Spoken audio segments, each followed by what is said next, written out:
You will hear a monologue. Now look at the questions.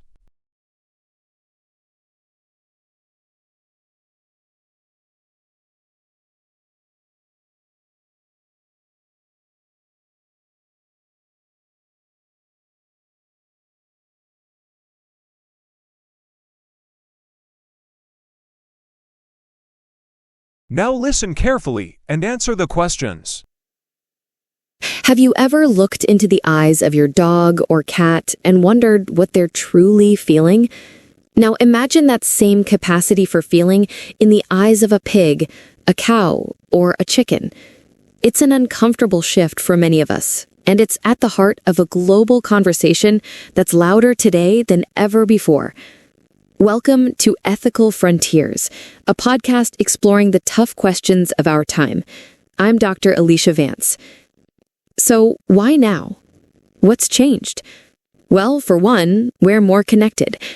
Graphic undercover footage from factory farms and poignant documentaries are just a click away, making it impossible to ignore the realities of industrial animal production.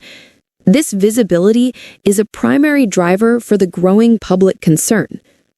This brings me to a key philosophical concept, sentientism.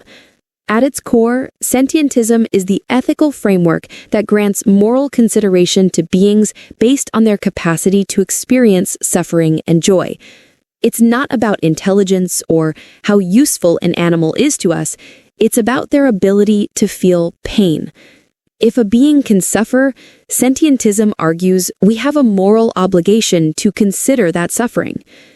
Now, a common myth I often encounter is the idea that intensive animal agriculture is an unavoidable evil, a necessary sacrifice to feed the world. But this is a profound oversimplification. A significant portion of global crop production actually goes to feeding livestock, not people. Rethinking our food systems is not just an ethical choice, but a practical one for global food security. This conversation isn't new in all areas. For decades, the scientific community has been guided by the 3 R's principle: replace, reduce, refine. This framework was developed specifically to govern animal testing, urging researchers to replace animals with alternatives where possible, reduce the number of animals used, and refine experiments to minimize suffering. It's a pragmatic, though imperfect, step in the right direction. And the momentum is building. We're seeing a seismic shift in the food industry. Major corporations aren't investing billions in plant-based meat and dairy alternatives out of sheer altruism. They are shrewdly responding to a powerful market force, shifting consumer preferences. People are actively seeking more ethical products. So, where does this leave us? I'm not here to demand that everyone in this room becomes a perfect vegan overnight.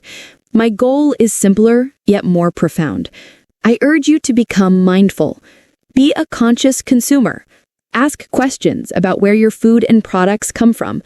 Our collective choices have immense power to shape a more compassionate and sustainable future for all sentient beings on this planet. Thank you. Now you have some time to check your answers.